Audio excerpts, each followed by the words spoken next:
Good morning students. बेटा आज हम मानव जनन तंत्र का पहला टॉपिक हमने डिस्कस कर लिया था, जिसमें हम नर जननांग और मादा जननांगों के बारे में डिस्कस किया था। ठीक है, आज हम नेक्स्ट चैप्टर डिस्कस करेंगे युग्मक जनन। क्या बेटा? युग्मक जनन। तो देखते हैं युग्मक जनन होता क्या है। पहली प्रश्न तो वर्ड आता है युग्मक। युग्मक क्या होते हैं? ठीक है, युग्मक मीन्स नर युग्मक को बोलते हैं शुक्राणु और मादा युग्मक को बोलते हैं अंडाणु।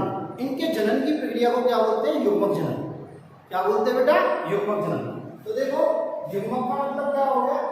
युग्मक इंग्लिश में क्या बोलते हैं? गैमेट्स। ठीक है, नर युग्मक को क्या बोलते हैं? शुक्राणु और मादा युग्मक को क्या बोलते हैं बेटा? अंडाणु। तो इनके जनन के प्रोसेस को क्या बोलते हैं? युग्मक जनन, मतलब शुक्र जनन एवं अंड जनन। ठीक है, तो देखो शुक्र जनन और अंड जनन जैसे ही प्यूबर्टी स्टार्ट होती है, प्यूबर्टी के साथ ही शुक्र जनन और अंड जनन की क्रिया स्टार्ट हो जाती है। प्यूबर्टी के साथ ही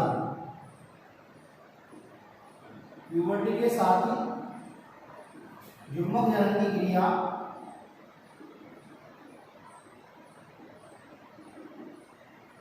स्टार्ट हो जाती है।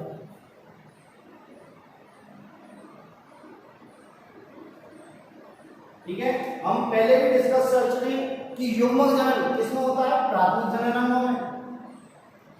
किसमें होता है बेटा? प्राथमिक जननांगों में। नर में प्राथमिक जननांग क्या होते हैं? वृषण। और मादा में क्या होते हैं? अंडाशय। क्या होता है बेटा? अंडाशय। बात मेरी समझ में आई? नेक्स्ट आता है कि भाई युग्मक जनन के लिए क्या क्या चीजें आवश्यक है। क्या क्या चीजें आवश्यक है? तो देखो युग्मक जनन के लिए क्या क्या चीजें आवश्यक है। एक तो है हार्मोन। एक क्या आवश्यक है? हार्मोन। तो देखते हैं कौन कौन से हार्मोन आवश्यक है।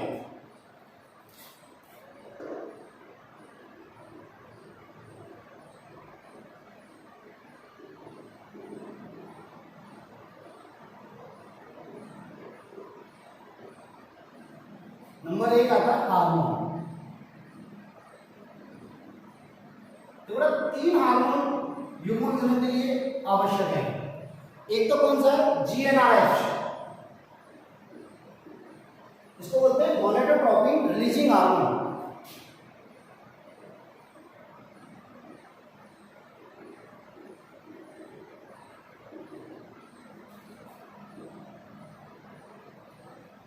क्या बेटा?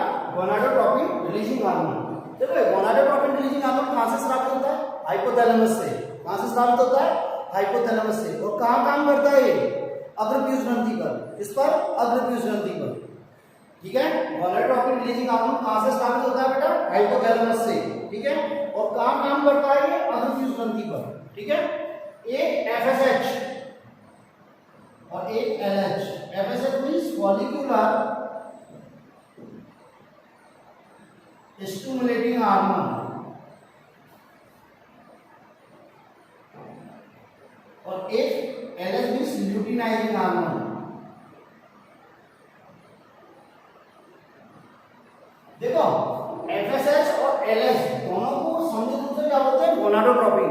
क्या बोलते हैं? गोनाडोट्रोपिन। ठीक है, और ये गोनाडोट्रोपिन रिलीजिंग हार्मोन है। ये क्या करता है? इन्हीं पर कार्य करता है। मतलब ये गोनाडोट्रोपिन रिलीजिंग हार्मोन हाइपोथैलेमस से क्या होता है? वो स्रावित होता है और अग्रपीयूष ग्रंथि पर कार्य करता है। किस पे क्या करता है? अग्रपीयूष ग्रंथि पर। और अग्रपीयूष ग्रंथि से एफएसएच और एलएच हार्मोन के स्राव को प्रेरित करता है। ठीक है, तो आपको इतना सा याद रखना है कि कौन कौन से हार्मोन आवश्यक होते हैं युग्मक जनन के लिए। एक तो गोनाडोट्रोपिन रिलीजिंग हार्मोन, एक एफएसएच और एक एलएच। एफएसएच और एलएच को संयुक्त रूप से क्या बोलते हैं? गोनाडोट्रोपिन। क्या बोलते हैं? गोनाडोट्रोपिन। ये हार्मोन कहां से स्रावित होता है? हाइपोथैलेमस से। और ये दोनों कहां से स्रावित होते हैं? अग्रपीयूष ग्रंथि से। इससे अग्रपीयूष ग्रंथि से। दूसरी तो विटामिन अति आवश्यक होती है। नंबर एक विटामिन ई। क्या बेटा? Vitamin E. देखो विटामिन ई युग्मक जनन के लिए अति आवश्यक है। यदि विटामिन ई की कमी हो गई तो बंध्यता आ जाती है। यदि विटामिन ई की कमी हो गई तो बंध्यता मतलब स्टेरिलिटी आ जाती है।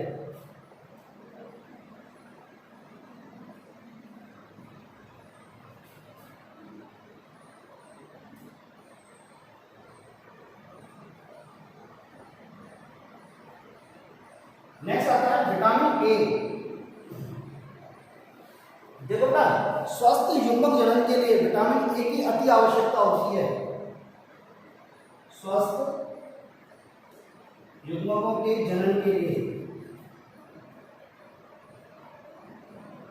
विटामिन ए अति आवश्यक है।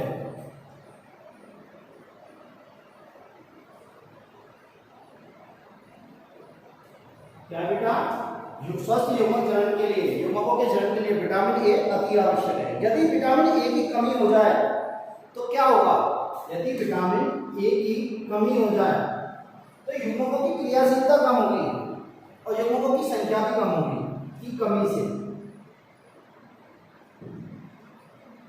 युग्मकों की संख्या क्या होगी? कम होगी, एक तो, और एक आगे युग्मकों की क्रियाशीलता भी कम होगी।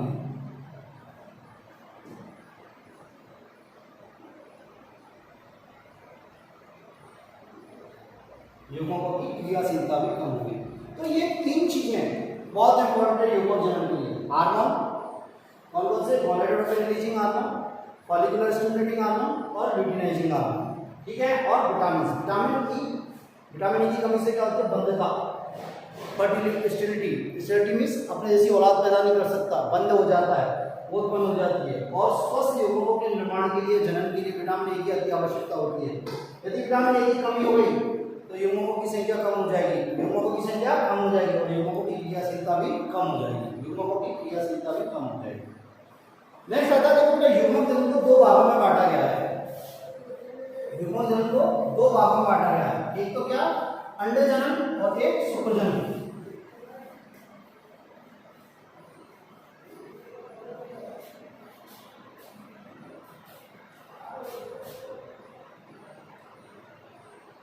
युग्मक जनन को दो भागों में बांटा गया है, एक तो अंड जनन और एक शुक्र जनन।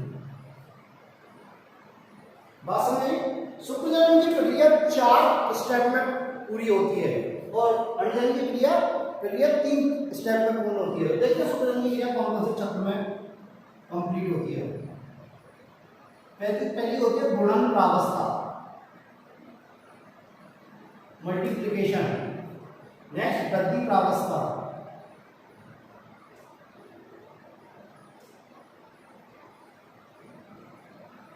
ठीक है। थर्ड परिपक्वन प्रावस्था,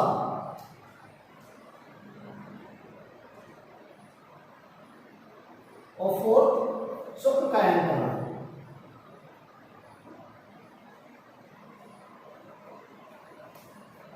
शुक्र जनन की क्रिया कितने? 4 स्टेप में पूर्ण होती है। गुणन प्रावस्था, मल्टीप्लिकेशन, वृद्धि प्रावस्था, ग्रोथ फेज, परिपक्वन प्रावस्था, मैच्योरेशन फेज और शुक्र कायनकरण। क्या बेटा? शुक्र कायनकरण। अंडे जनन की प्रक्रिया 3 स्टेप में कंप्लीट होती है। फर्स्ट 3 है ये गुणन प्रावस्था, सेकंड वृद्धि प्रावस्था एंड थर्ड वन परिपक्वन प्रावस्था।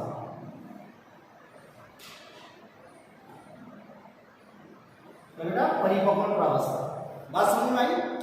तो शुक्र जनन की क्रिया 4 स्टेप में पूर्ण होती है और अंडे जनन की प्रक्रिया 3 चरणों में पूर्ण होती है। देखो मैंने आपको पिछले लेक्चर में बताया था, ठीक है, कि युग्मक जनन की प्रक्रिया प्यूबर्टी के साथ ही स्टार्ट हो जाती है। इसके साथ हो जाती है प्यूबर्टी के साथ ही। जैसी प्यूबर्टी स्टार्ट होगी वैसे ही युग्मक जनन की प्रक्रिया स्टार्ट हो जाएगी। तो देखो प्यूबर्टी, मादा में जो प्यूबर्टी आती है वो कितनी उम्र में आती है? 12 से 14 साल में। इसमें 12 से 14 साल में। और नर में कितनी में आती है? 14 से 16 साल की उम्र में। अब हमें कैसे पता लगेगा कि प्यूबर्टी आ गई? हमें कैसे पता लगेगा कि प्यूबर्टी आ गई? तो देखो प्यूबर्टी आने से कुछ संकेत होते हैं, मतलब द्वितीयक लैंगिक लक्षण डेवलप होने लगते हैं। जैसे नर में क्या होगा? नर में आवाज भारी हो जाएगी, दाढ़ी मूंछों का आ जाना, शरीर पे बालों का होना, ठीक है, शरीर बॉडी का मस्कुलराइज होना, मतलब पेशियों में वृद्धि होना, पेनिस का इरेक्ट होना, और क्या होता है? इसके जो द्वितीयक जननांग है उनमें वृद्धि होती है, द्वितीयक जननांग में वृद्धि होती है। मादा में क्या होगा? स्तनग्रंथियों का विकास होना, स्तनग्रंथियों का विकास होना, आवाज का पतला होना, आवाज का पतला होना, बॉडी का फेमिनाइजेशन होना, क्या बॉडी का फेमिनाइजेशन होना, हिप का चौड़ा होना, हिप ये कमर इसका चौड़ा होना, ठीक है, एमसी का स्टार्ट होना। ये किसको शो करती है? प्यूबर्टी को शो करते हैं। किसको शो करते हैं बेटा? प्यूबर्टी। यदि प्यूबर्टी आ गई है इसका मतलब क्या है कि इनमें युग्मक जनन अब स्टार्ट हो जाएगा, मतलब ये प्यूबर्टी के संकेत हैं। तो अपन फर्स्ट लेते हैं शुक्रजनन। क्या लेते हैं बेटा? शुक्रजनन।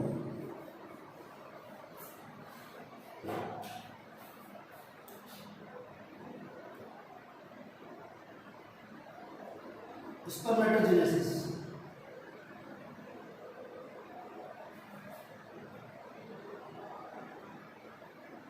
देखो ना शुक्रजनन की प्रक्रिया कहाँ होती है? हमने बहुत सारी चीजें पहले बता दी है।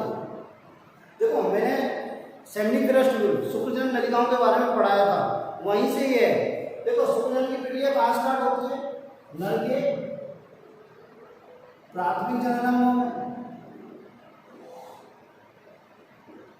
और प्राथमिक जनन क्या है? वृषण। क्या बेटा? वृषण।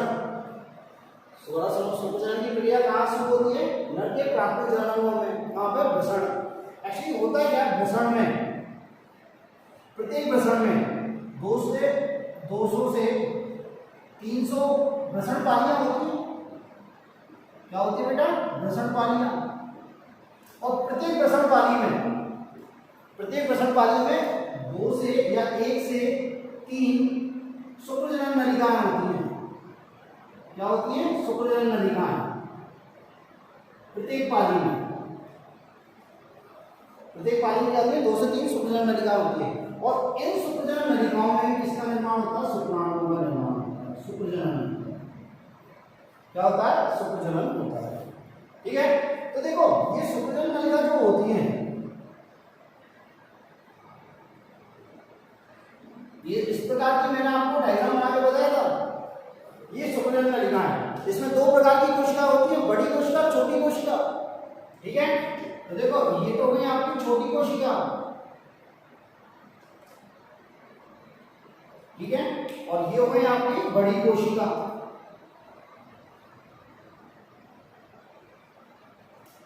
ठीक है, और ये छोटी कोशिका होती है ना, इनको बोलते हैं स्पर्मेटोगोनिया।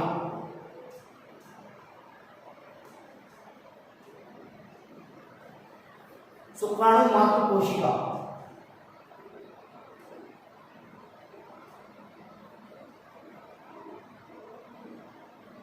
इन्हीं स्पर्मेटोगोनिया में क्या होता है बेटा? इन्हीं स्पर्मेटोगोनिया में पहले समसूत्री विभाजन होता है, फिर अर्धसूत्री विभाजन होता है। पहले क्या होता है? समसूत्री विभाजन, और फिर क्या होता है? अर्धसूत्री विभाजन।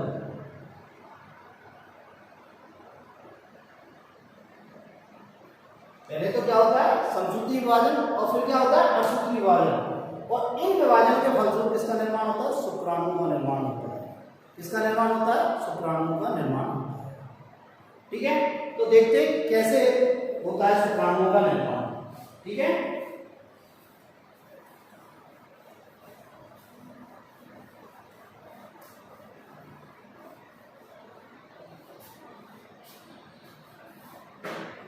देखो बेटा, जो स्पर्मेटोगोनिया होती है, क्या होती है? स्पर्मेटोगोनिया।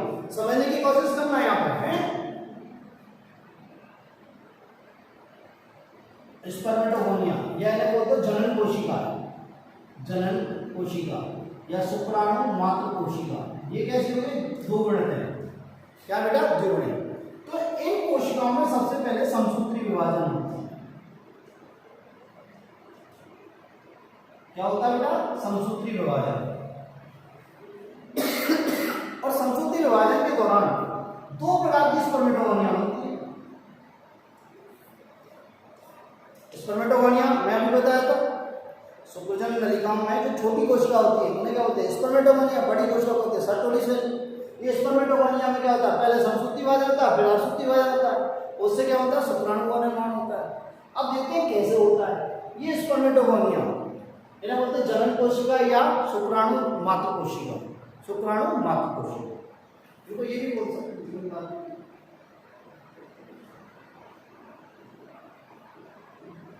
इन कोशिकाओं में पहले क्या होता है, समसूत्री विभाजन होता है। अब समसूत्री विभाजन होता है तो स्पर्मेटोगोनिया, दो प्रकार की स्पर्मेटोगोनिया बनती हैं। Number 1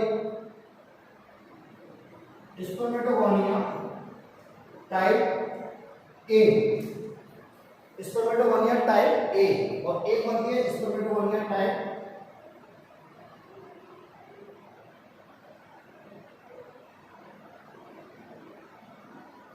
B. अब देखो बेटा, ये स्पर्मेटोगोनिया टाइप ए ये संख्या में क्या होती है, कम होती है। ये संख्या में क्या होती है, कम, और ये संख्या में क्या होती है, ज्यादा। क्या होती है बेटा, ज्यादा। बात समझ में आई। और ये स्पर्मेटोगोनिया ए क्या करती है, ये क्या करती है, अगेन स्पर्मेटोगोनिया का निर्माण करती है। भाई ये स्पर्मेटोगोनिया क्या होती है, दोबारा विभाजित होकर किसका निर्माण करती है, स्पर्मेटोगोनिया का। और ये टाइप बी वाली स्पर्मेटोगोनिया विभाजित होकर किसका निर्माण करती है, शुक्राणु। इसका निर्माण करती है बेटा, शुक्राणु का। मेरी बात समझ में आई। स्पर्मेटोगोनिया समसूत्री विभाजन द्वारा विभाजित होकर बहुत सारी स्पर्मेटोगोनिया बनाती हैं, जो दो टाइप की होती हैं, टाइप ए और टाइप बी। टाइप ए की संख्या में क्या होती है, कम, और टाइप बी संख्या में क्या होती है, ज्यादा।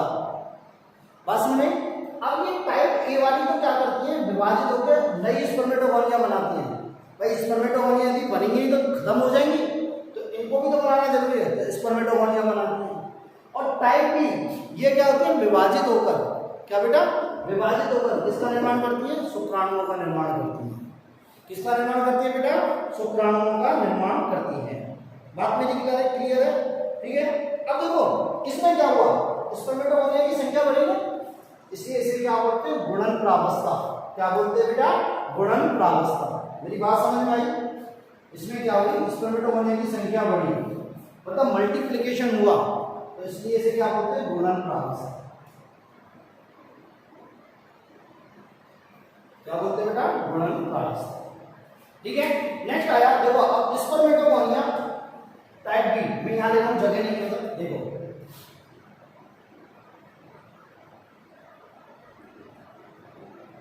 Type B. इसमें क्या होता है, इसके में क्या होता है, इसके आकार में वृद्धि होती है। इसके आकार में वृद्धि होती है कैसे, इसके कोशिका द्रव्य में वृद्धि होती है, और कोशिका द्रव्य में होती है, और केंद्रक द्रव्य के आयतन में वृद्धि होती है। तो क्या होता है, केंद्रक द्रव्य के आयतन में वृद्धि होती है, और कोशिका द्रव्य के आयतन में वृद्धि होती है। अब जब आयतन में वृद्धि होगी तो ये कोशिका क्या होगी, साइज में बड़ी हो गई। क्या हो गई, सब कोशिका साइज में बड़ी हो गई, और इस बड़ी कोशिका को क्या बोलता है, स्पर्मेटोसाइट ए, या स्पर्मेटोसाइट टाइप 1। क्या बोला बेटा, स्पर्मेटोसाइट टाइप 1, या प्राइमरी स्पर्मेटोसाइट। क्या बोला, प्राइमरी स्पर्मेटोसाइट। तो इसको क्या बोला, प्राइमरी स्पर्मेटोसाइट।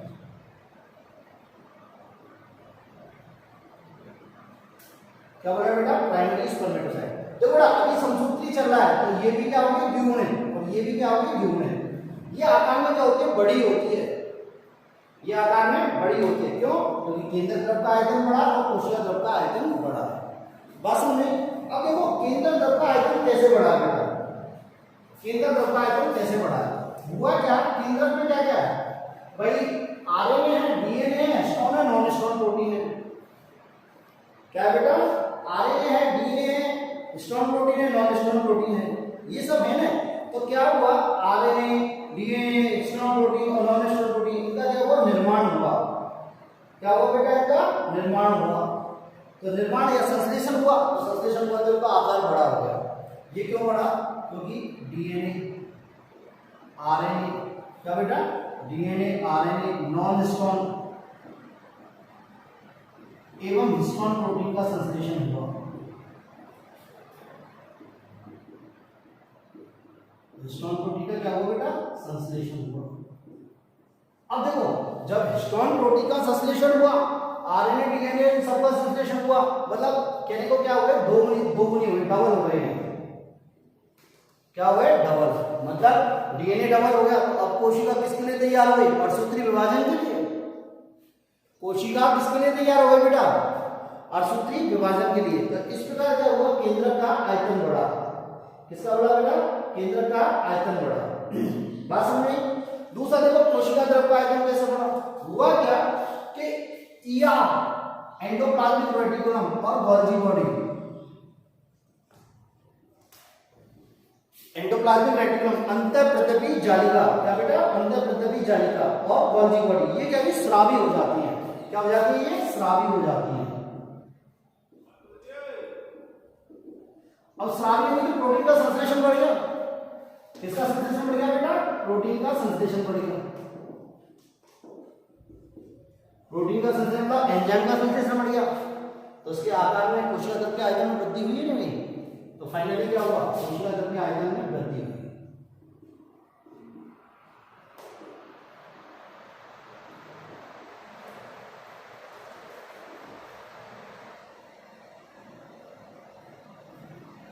कोशिका द्रव के आयतन में वृद्धि। अब हमारी बात सुनो भाई, यहां से स्पर्मेटोगोनिया टाइप बी में क्या हुई? वृद्धि हो गई। क्या होगी? Primary spermatocyte. तो उसे हम क्या बोलेंगे? वृद्धि प्रावस्था। क्या बोलेंगे? वृद्धि प्रावस्था।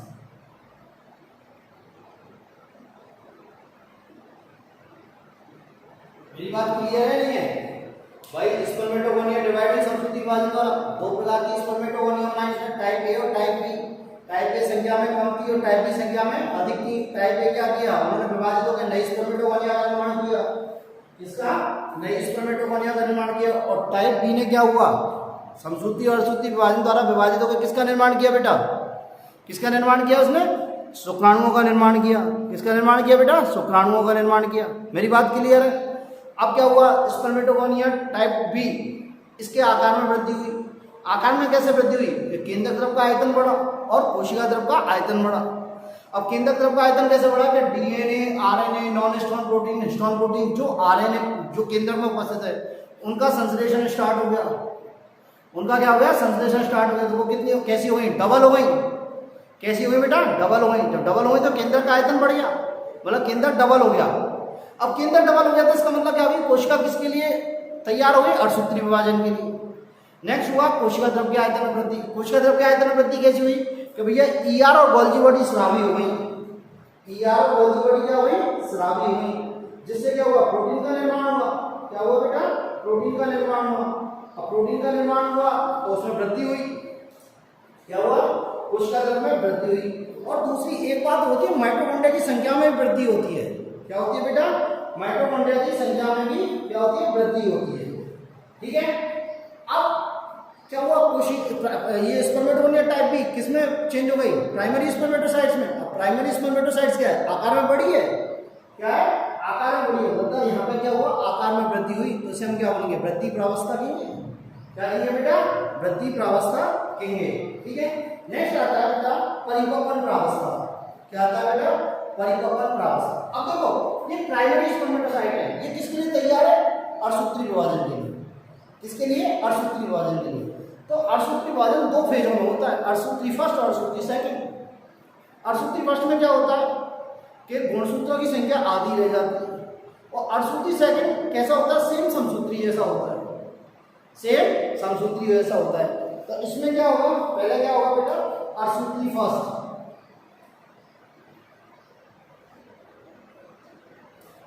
अर्थसूत्री फर्स्ट होगा। अब जब अर्थसूत्री फर्स्ट होगा तो क्या बनेगी? सेकेंडरी स्पर्मेटोसाइट्स बनेगी। क्या बनेगी बेटा? Secondary spermatocyte. दो सेकेंडरी स्पर्मेटोसाइट्स बनेगी। अब कितनी बनेगी? दो सेकेंडरी स्पर्मेटोसाइट्स बनेगी, जिनमें क्या होंगे? ये द्विगुणित देंगे कैसे? इनको बोलेंगे सेकेंडरी स्पर्मेटोसाइट्स। अब देखो बेटा एक बात सुनो, देखो प्राइमरी स्पर्मेटोसाइट्स क्या है? द्विगुणित, और ये क्या है? एगुणित। मतलब यहाँ गुणसूत्रों की संख्या में क्या हुआ? ह्रास। यहाँ गुणसूत्रों की संख्या में क्या हुआ? ह्रास हुआ है, नहीं हुआ है? ठीक है। तो अर्थसूत्री विभाजन में क्या होता है? गुणसूत्रों की संख्या में क्या होती है? कमी होती है। गुणसूत्रों की संख्या में क्या होती है? कमी होती है। मतलब गुणसूत्रों की संख्या आधी रह जाती है। इसलिए क्या बोलते हैं? न्यूनकालिक परिपक्वन कहते हैं इसे। क्या बोलते हैं बेटा? न्यूनकालिक परिपक्वन।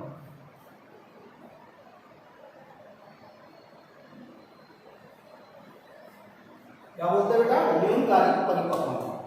तो सेकेंडरी स्पर्मेटोसाइट्स हो गई। अब इन सेकेंडरी स्पर्मेटोसाइट्स में क्या होगा, अगेन अड़सूत्री सेकंड होगा। क्या होगा, अड़सूत्री सेकंड। तो इनसे भी क्या होगी, दो कोशिकाएं बनी,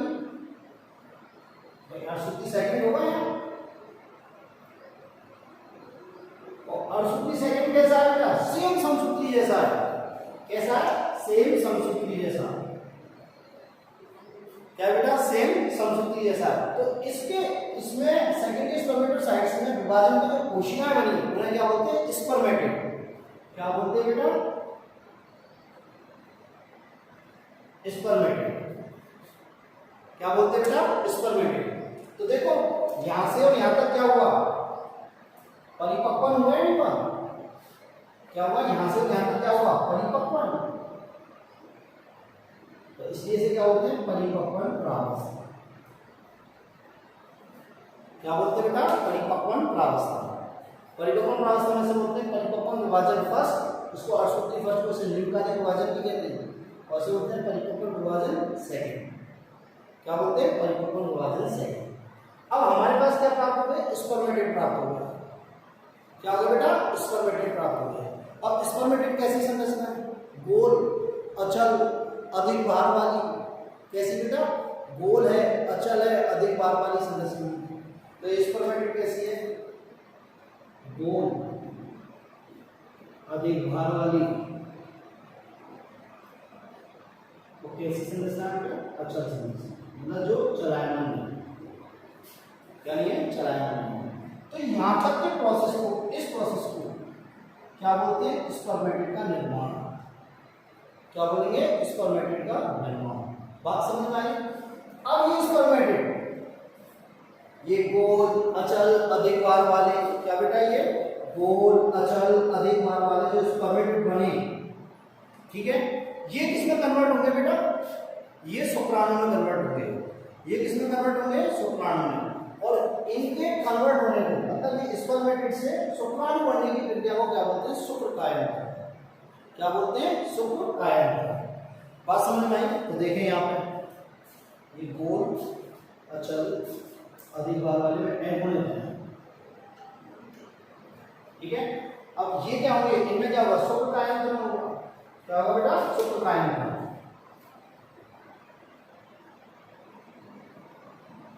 और शुक्रकायन के दौरान जब शुक्रकायन होगा, कोशिका कैसी बनेगी, कैसी कोशिकाएं बन जाएंगे, लंबवत, कम भार वाली, चलायमान और एगुणित। इसमें कन्वर्ट हो जाएंगे लंबवत या दीर्घित, ठीक है। दूसरी कम भार वाली, कम भार वाली चल, क्या बेटा, चल, और एगुणित संरचना में कन्वर्ट हो जाएंगे। क्या होंगे, एगुणित संरचना बोलते हैं। इस संरचना क्या बोलते हैं, क्या बोलते हैं, सुषमा। तो देखें ये किसमें कन्वर्ट होते हैं, इस प्रकार किसमें कन्वर्ट होते हैं, शुक्राणु में। किसमें कन्वर्ट होगा बेटा, शुक्राणु। और ये भी क्या है, एगुणित है। ये भी क्या बेटा, एगुणित। बात समझ में आई।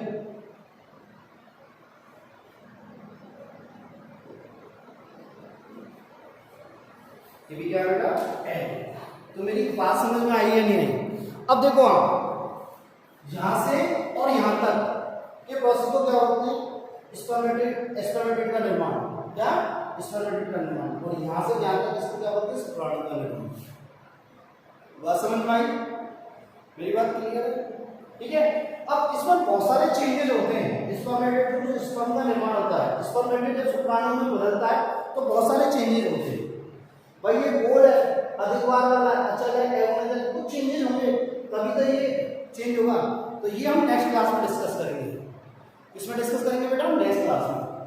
अब एक बात यहाँ और देखो, देखो ये 2n है, मतलब ये क्या है, 44 प्लस xy। ये भी क्या है, 44 प्लस xy। अब यहाँ क्या होगा, अड़सूत्री विभाजन, ये कितना हो गया, 22 प्लस x, और ये क्या हो गया, 22 प्लस y। बात समझ में आई। अब अड़सूत्री सेकंड है, समसूत्री जैसा है, तो ये क्या हो जाएगा, 22 प्लस x, और ये भी क्या हो जाएगा, 22 प्लस एक्स, ये दोनों क्या हो जाएंगे 22 प्लस वाई, और ये क्या हो जाएंगे 22 प्लस वाई। बात समझ में? अब ये ऐसे ही मौजूद हो जाएंगे, ये कितने हो जाएंगे 22 प्लस एक्स, और ये क्या हो जाएंगे 22 प्लस एक्स, ये क्या हो जाएंगे 22 प्लस वाई और 22 प्लस वाई। तो हम क्या कह सकते हैं, ये किसके लिए जिम्मेदार है, मादा के लिए। मतलब यदि फर्टिलाइजेशन में ये स्पर्म काम में आया तो किसका क्या बनेगा लिंग, मादा, और यदि ये काम आए तो क्या बनेगा नर, क्या बनेगा नर। बात क्लियर है भाई? ये 22 प्लस एक्स है, ये 22 प्लस है, ये क्या 22 प्लस वाई, ये 22 प्लस वाई। यदि ये अंडाणु से फर्टिलाइज, इस ये अंडाणु को फर्टिलाइज करेंगे तो क्या बनेगी मादा, और ये अंडाणु को फर्टिलाइज करेंगे तो क्या बनेगी नर, क्या करेगा नर। ठीक है, तो इस प्रकार एक स्पर्मेटोगोनिया से, एक स्पर्मेटोगोनिया से, ठीक है, कितने शुक्राणु बने, 4 शुक्राणु का निर्माण हुआ। क्या होगा बेटा, 4 शुक्राणु का निर्माण हुआ। ये बहुत इंपॉर्टेंट बात है। बात क्लियर है? कल हम पढ़ेंगे शुक्र कायंत्रण के बारे में, डिस्कस करेंगे डिटेल में। ठीक है, आज के लिए इतने, थैंक यू।